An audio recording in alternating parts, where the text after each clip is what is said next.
নমস্কার বন্ধুরা, মেঘার সাথে বাঙালিয়ানার আরও একটি নতুন পর্বে আপনাদের সবাইকে স্বাগত। আজ আপনাদের সাথে শেয়ার করছি দুর্দান্ত স্বাদের চিকেন আফগানি রেসিপি।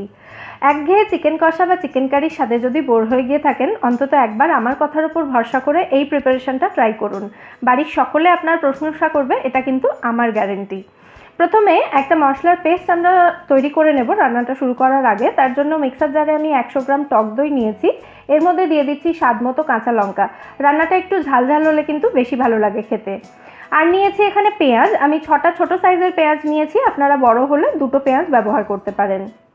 এবার এই উপকরণগুলো ভালো করে বেটে নিয়ে এটাকে চিকেনের মধ্যে দিয়ে দিতে হবে। এখানে আমি 750 গ্রাম চিকেন নিয়েছি। সাথে দিয়ে দিচ্ছি এখানে আদা রসুন বাটা 2 টেবিল চামচ। যদি আদা রসুন বাটা আপনার কাছে না থাকে তাহলে ওই মশলার পেস্টটা তৈরি করার সময় আদা রসুনটা ওর মধ্যে দিয়ে দিতে পারেন।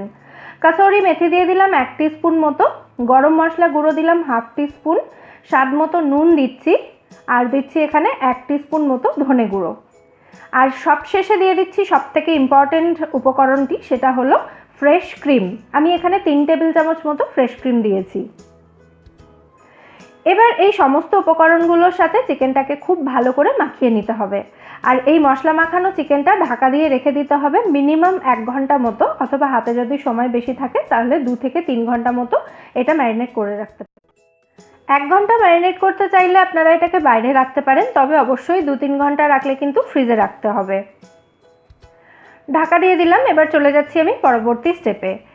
চিকেনটা 1 ঘন্টা ম্যারিনেট করে রাখার পর একটা কড়াই গরম করে তার মধ্যে আমি দিয়ে দিয়েছি এখানে 2 টেবিল চামচ মতো রিফাইন্ড অয়েল। আপনারা এর সঙ্গে সামান্য একটু ঘি মিশিয়ে নিতে পারেন। তেলটাকে খুব ভালো করে গরম হতে দিতে হবে প্রথমে। তারপরে এই গরম তেলের মধ্যে চিকেনের টুকরোগুলো আমি দিয়ে দিচ্ছি। ঠিক এভাবে বিছিয়ে দিতে হবে চিকেনের টুকরোগুলো, মানে একটার উপরে আরেকটা চাপিয়ে দেবেন না। আর ম্যারিনেশনের মশলাটা কিন্তু এই সময় দেবেন না, শুধুমাত্র চিকেনের পিসগুলো তুলে এভাবে সাজিয়ে দিতে হবে, কারণ শুধু চিকেনটাকে এখন ভালো করে আমাদেরকে ভেজে নিতে হবে। আর এই চিকেন ভাজার সময় কিন্তু গ্যাসের ফ্লেমটা অবশ্যই হাই রাখতে হবে। লো রাখলে চিকেন থেকে জল বেরিয়ে যাবে এবং চিকেনটা ভালো করে ভাজা যাবে না। এই ভাজাটা কিন্তু এই রান্নার খুব ইম্পর্ট্যান্ট একটা স্টেপ। আমি পুরো ভাজার প্রসেসটা আপনাদেরকে ফাস্ট ফরওয়ার্ড করে দেখিয়ে দিলাম, একটুও না কেটে, যাতে আপনাদের বুঝতে সুবিধা হয়।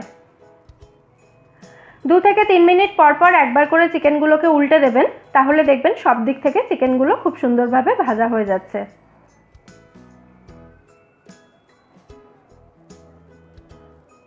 সমস্ত চিকেনগুলো ভাজা হয়ে গেছে ভালো করে। এবার আমি সব কটাকে একসঙ্গে করে দিলাম। তারপর এর মধ্যে দিয়ে দেবো ম্যারিনেশনের বাকি মশলাটা।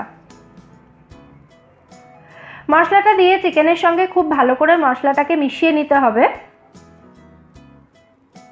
আর এই রান্নায় কিন্তু আলাদা করে কোনো রকম জল ব্যবহার করা যাবে না। খুব ভালো করে এটাকে নাড়াচাড়া করে মিশিয়ে নিয়েছি। এবার গ্যাসের ফ্লেমটা একদম লো করে দিয়ে এটাকে ঢাকা দিয়ে রেখে দিতে হবে 5 মিনিট মতো। 5 মিনিট পর আমি ঢাকনাটা খুলে নিলাম। দেখুন এখন চিকেন থেকে বেশ খানিকটা জল বেরিয়ে গেছে। এবার এটাকে ভালো করে একবার নাড়াচাড়া করে মিশিয়ে দিচ্ছি। তারপর গ্যাসের ফ্লেমটা এরকম লো রেখে এটাকে রান্না করতে হবে যতক্ষণ না চিকেনটা পুরোপুরি সেদ্ধ হয়ে আসছে সেই সময় পর্যন্ত। ঢাকা দিয়ে দিয়ে একদম লো ফ্লেমে যদি 10 থেকে 12 মিনিট রান্না করা হয় তাহলেই দেখবেন চিকেনটা খুব সুন্দরভাবে সেদ্ধ হয়ে যাবে। 10 মিনিট মতো রান্না করার পর এটাকে আরও একবার নাড়াচাড়া করে আমি মিশিয়ে দিচ্ছি। এই সময় অবশ্যই কিন্তু দেখে নেবেন যে চিকেনটা ভালোভাবে সেদ্ধ হয়েছে কিনা। দেখতেই পাচ্ছেন লেগ পিসগুলো হাড় থেকে ছেড়ে যাচ্ছে, তার মানে কিন্তু চিকেনগুলো খুব সুন্দরভাবে সেদ্ধ হয়ে গেছে। এই সময় গ্যাসের ফ্লেমটা অফ করে দিতে হবে। তারপর চিকেনগুলো একটু এরকম সাইড করে দিয়ে মাঝখানটা একটু জায়গা বানিয়ে নিয়ে এখানে রেখে দিচ্ছি আমি একটা ছোট সাইজের বাটি। আর এই বাটির ওপরে দিয়ে দিচ্ছি একটা জ্বলন্ত কাঠকয়লা। কাঠকয়লা কিন্তু ওজনে একদম হালকা হয়, একটা কয়লা খুব ভারী হয় যেটাকে সম্ভবত পাথর কয়লা বলে। ওই কয়লাটার থেকে কাঠকয়লা নিলে ফ্লেভারটা কিন্তু ভালো হয়। চেষ্টা করবেন কাঠকয়লা নেওয়ার। তার উপরে আমি দিয়ে দিচ্ছি এখানে 1 টুকরো মাখন। এবার কড়াইটাকে তাড়াতাড়ি বন্ধ করে দিয়ে এইরকম ঢাকনা বন্ধ অবস্থাতেই রেখে দিতে হবে 5 মিনিট মতো। 5 মিনিটে দুর্দান্ত একটা স্মোকি ফ্লেভার পেয়ে যাবে এই চিকেনটা, যেটা খেতে কিন্তু অসাধারণ লাগবে। আমাদের চিকেন আফগানি এখানে একদম রেডি সার্ভ করার জন্য। যে কোনো ধরনের রুটি, হাত রুটি হোক, তন্দুরি বা নান, রুমালি, যে কোনো ধরনের রুটি দিয়েই খেতে এটা দুর্দান্ত লাগে। পরোটা দিয়েও ভালো লাগে। আর ট্রাস্ট মি, আমি কিন্তু এটা ভাত দিয়েও খাই, ভাত দিয়েও খেতে এটা খুব ভালো লাগে। তাহলে অবশ্যই এই চিকেন আফগানি আপনারা বাড়িতে ট্রাই করুন এবং আমায় জানাবেন এই রেসিপিটা আপনাদের কেমন লাগলো। আর এই রেসিপি ভালো লাগলে ভিডিওটাকে একটা লাইক এবং শেয়ার করে প্লিজ আমার চ্যানেলটা সাবস্ক্রাইব করে নেবেন যদি এখনও না করে থাকেন, অথবা আপনি যদি আমার চ্যানেলে নতুন হন। আর পাশে থাকা ঘন্টিটা কিন্তু অবশ্যই বাজিয়ে দেবেন। ফিরে আসবো নতুন কোনো রেসিপি নিয়ে। সবাই সুস্থ থাকবেন, ভালো থাকবেন এবং সবাইকে খুব ভালো